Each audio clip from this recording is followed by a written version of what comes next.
Assalamualaikum warahmatullahi wabarakatuh. Perkenalkan, nama saya Sayyidah Syahdila dari Program Studi Pendidikan Agama Islam Universitas Islam Negeri Madura. Jadi, saya di sini akan sedikit menjelaskan tentang pengukuran validitas tes hasil belajar. Jadi, pengukuran validitas tes hasil belajar merupakan proses untuk mengetahui sejauh mana suatu tes benar-benar mampu mengukur apa yang seharusnya diukur, sesuai dengan tujuan pembelajaran.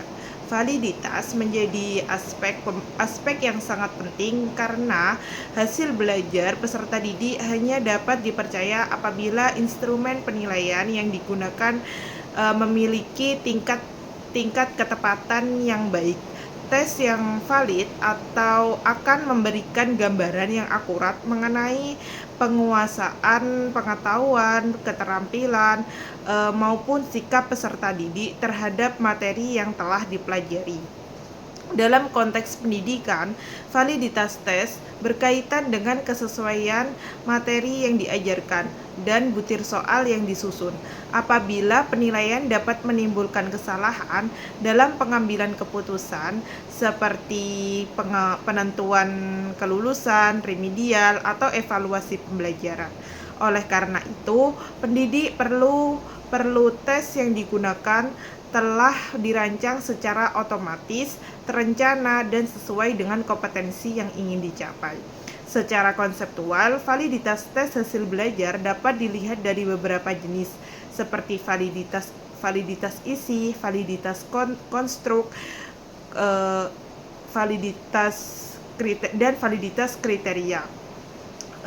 Validitas isi menunjukkan sejauh mana materi dalam tes mencerminkan keseluruhan bahan ajar dan tujuan pembelajaran. Validitas konstruk berkaitan dengan kesesuaian tes dalam mengukur konsep atau kemampuan teoritis yang ingin diukur, misalnya kemampuan berpikir kritis atau pemahaman konsep. Sementara itu, validitas kriteria menilai hubungan antara hasil tes dengan kriteria tertentu, baik secara bersamaan maupun prediktif. Untuk mengukur validitas, pendidik dapat melakukan telaah ahli, uji coba, instrumen, serta analisis butir soal.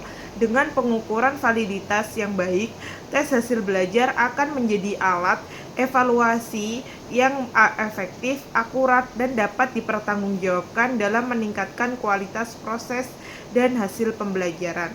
Sekian dari saya, kurang lebihnya mohon maaf. Wassalamualaikum warahmatullahi wabarakatuh.